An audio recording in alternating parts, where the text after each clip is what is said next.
teman-teman yang datang dari berbagai daerah di Indonesia. Saya ucapkan terima kasih karena masih memberikan kesempatan kepada Komisi 10 untuk ikut berjuang dalam upaya sebenarnya adalah demi menyelamatkan dunia pendidikan di Indonesia.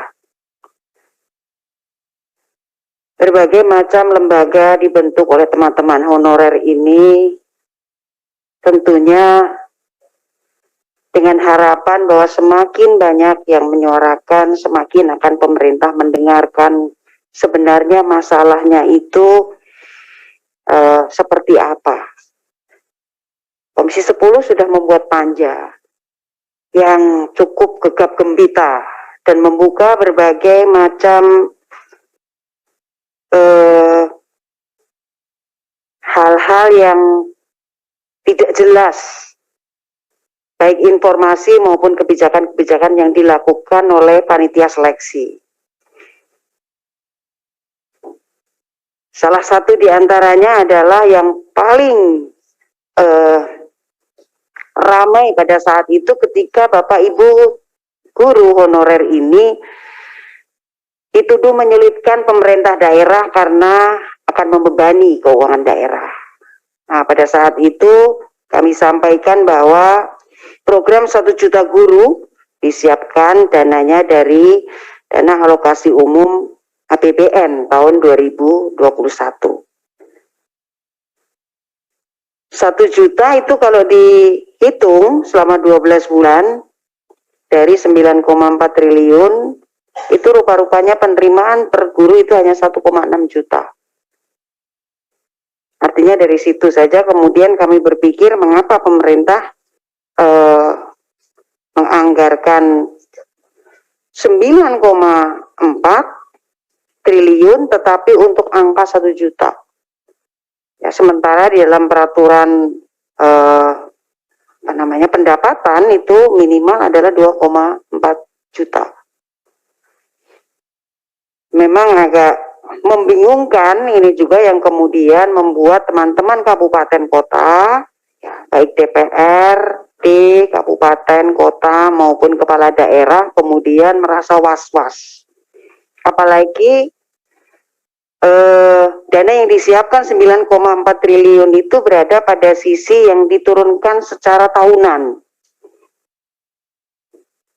Ketakutan teman-teman di kabupaten, kota, dan provinsi yang menjadi kepala daerah adalah bahwa tahun berikutnya belum tentu dana itu dikirimkan dari APBN. Nah,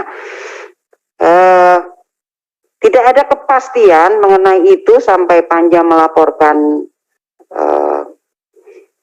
hasilnya kepada pimpinan DPR, dan sampai sekarang pun memang kabupaten kota merasa belum menerima tambahan DAU khusus untuk P3K. Ini adalah adanya dua persepsi yang tidak sama. Ketika kami konfirmasi ke Kementerian Keuangan, DAU yaitu jumlahnya segitu. Tetapi penerimaan kami bahwa ketika ada sejumlah tenaga P3K yang dikirimkan, dibuka formasinya baru, diterima baru, tentu akan ada tambahan DAU. Ternyata tidak. Ya, jadi memang ini ruwet. Kemudian ketika disampaikan bahwa kuota formasi itu tidak sesuai dengan kebutuhan, itu kembali lagi ke harapan bahwa berapapun jumlah yang diusulkan oleh kabupaten kota itu nantinya dapat dibiayai sendiri dengan kekuatan keuangan yang ada di kabupaten kota tanpa mengharapkan bantuan dari APBN.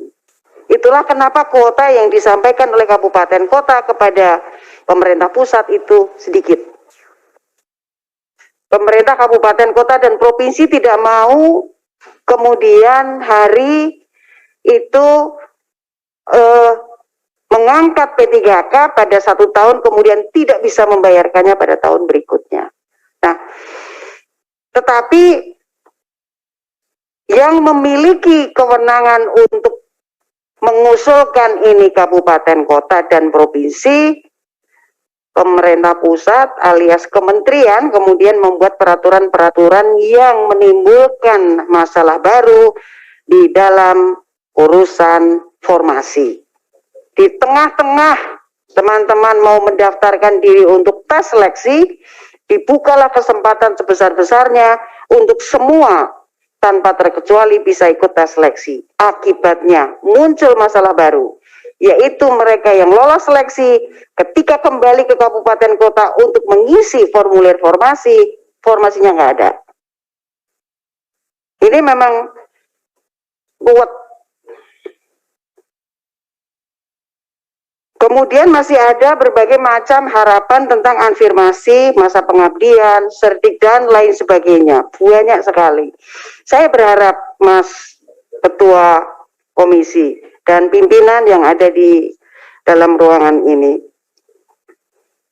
kita harus menyampaikan kepada pansel yang terdiri dari Kemendikbud, kemudian Kemendagri, dan Kementerian Pan-RB serta Badan Kepegawaian Nasional untuk dapat menunda proses seleksi sehingga dapat diformulasikan terlebih dahulu berbagai macam hal yang bersifat membingungkan.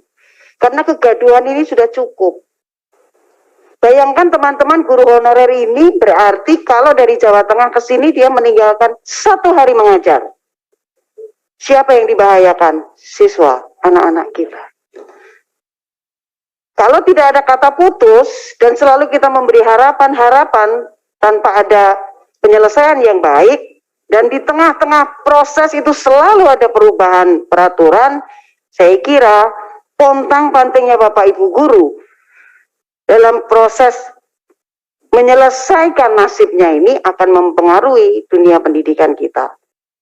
Maka saya berharap kita putuskan di dalam rapat komisi nantinya untuk bisa menyampaikan permintaan penundaan proses seleksi sampai formulasinya benar-benar sesuai antara kebutuhan, keinginan para guru, dan kekuatan keuangan yang di dalam amanat Undang-Undang Dasar 45 menjadi hak pendidikan adalah 20% dari belanja APBN, dan itu besar, 510 triliun pada tahun 2021 ini.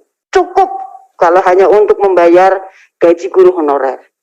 Tetapi itu harus bersifat tetap dan memberikan rasa kenyamanan bagi kabupaten, kota, dan provinsi bahwa pada tahun-tahun berikutnya guru-guru yang diangkat melalui seleksi nasional ini terbayar gaji, tunjangan, dan kesejahteraannya. Saya kira proses penyelamatan dunia pendidikan Indonesia, kita memiliki kemenangan, memiliki peran, dan memiliki harapan untuk ini bisa segera selesai.